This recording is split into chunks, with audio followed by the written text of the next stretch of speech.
ICC test championship হয় ৯ দল নিয়ে, যদিও ঘুরে ফিরে কয়েকটি দলই টেস্ট খেলছে বেশি। টেস্ট চ্যাম্পিয়নশিপ চালু হওয়ার পর বাংলাদেশ, শ্রীলঙ্কার মতো দল ম্যাচ পাচ্ছে কম। এবার এ নিয়ে তীব্র ক্ষোভ উগরে দিলেন লঙ্কান কিংবদন্তি অ্যাঞ্জেলো ম্যাথিউস। টেস্ট চ্যাম্পিয়নশিপে বাংলাদেশ, শ্রীলঙ্কার মতো দল খেলে ইংল্যান্ড, অস্ট্রেলিয়া বা ভারতের অর্ধেক ম্যাচের সমান। সম্প্রতি যা গার্ডিয়ান জানায়, ইংল্যান্ড ভবিষ্যতে ভারত ও অস্ট্রেলিয়ার মতো দক্ষিণ আফ্রিকা ও পাকিস্তানের বিপক্ষে 5 ম্যাচের সিরিজ খেলার কথা ভাবছে। তবে এর পরিবর্তে বাংলাদেশ ও শ্রীলঙ্কার সাথে একটি টেস্ট খেলতে পারে, যেখানে টেস্ট চ্যাম্পিয়নশিপে অন্তত 2টি টেস্ট খেলার রীতি রয়েছে। এই খবর প্রকাশ পেতেই মূলত ক্ষোভে ফেটে পড়েছেন ম্যাথিউস। লঙ্কানদের সাবেক এই টেস্ট ক্রিকেটার এক্সে দেওয়া বার্তায় লিখেছেন, আমাদের কারো সঙ্গে এক ম্যাচের টেস্ট খেলা উচিত নয়। কোনো দেশ যদি একের বেশি টেস্ট খেলতে না চায় তাহলে না খেলুক।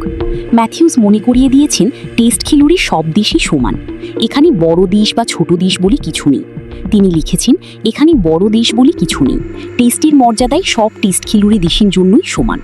টেস্ট চ্যাম্পিয়নশিপের চতুর্থ চক্রে ইংল্যান্ড খেলছে 22টি টেস্ট, অস্ট্রেলিয়ার এই মুহূর্তে 21টি, ভারতের 19টি, যেখানে বাংলাদেশ ও শ্রীলঙ্কার টেস্ট রয়েছে মাত্র 12টি করে। যে কারণে বাংলাদেশ বা শ্রীলঙ্কার মতো দলের একবার পিছিয়ে পড়লে আবার ঘুরে দাঁড়ানোটাও কঠিন। ম্যাথিউস লিখেছেন, একই চ্যাম্পিয়নশিপ চক্রে একটি দল 20টি ম্যাচ খেলবে আর আরেকটি দল খেলবে 10টি। এটা হতে পারে না। আয় তৈরি করা আর টেস্ট ক্রিকেটকে বাঁচিয়ে রাখা এই দুটো সম্পূর্ণ ভিন্ন বিষয়, এবং এগুলোকে একসাথে মেলানো উচিত নয়। ফ্র্যাঞ্চাইজি ক্রিকেটের কারণে আন্তর্জাতিক ক্রিকেটের ক্যালেন্ডার ক্রমেই ছোট হচ্ছে। অন্যদিকে ইংল্যান্ড, ভারত ও অস্ট্রেলিয়া পরস্পরের সাথে 5 ম্যাচের টেস্ট সিরিজ খেলছে নিয়মিত। এতে টেস্টে বাকি দেশগুলো অনেকটাই ঘরে হয়ে পড়েছে।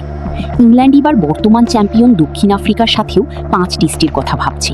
এতে প্রোটিয়ারা রাজি না হলে ইংল্যান্ডের পছন্দ পাকিস্তান। এছাড়া বাংলাদেশ ও শ্রীলঙ্কার মতো দলের সাথে ভবিষ্যতে এক ম্যাচের টেস্ট খেলছে ইংল্যান্ড।